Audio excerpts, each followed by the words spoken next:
Hi there. I wanted to tell you about a little project that I'm working on right now.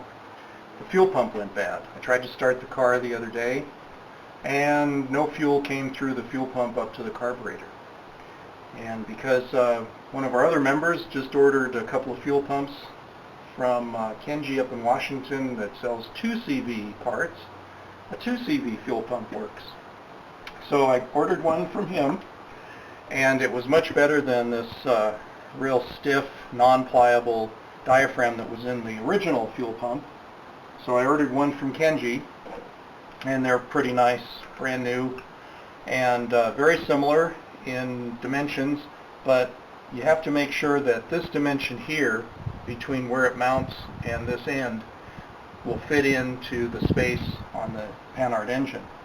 So you have to take the top off, and you have to reorient this so the inlet and outlet will fit in that housing where this fuel pump bolts into. Anyway, it came out pretty good so far. I'll take a picture of this being bolted up to the motor and then starting the engine up.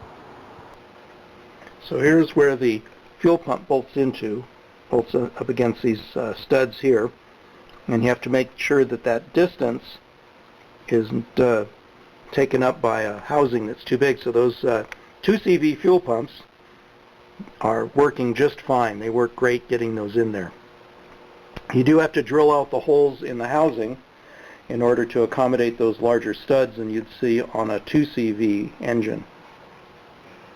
So it turned out I had another fuel line long enough to fit in here, put some clamps on each end, and I'm getting ready to start it up here in a second.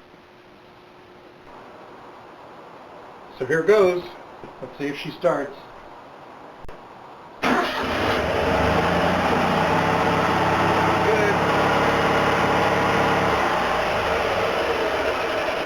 So that's what it needed. It needed a 2CV fuel pump.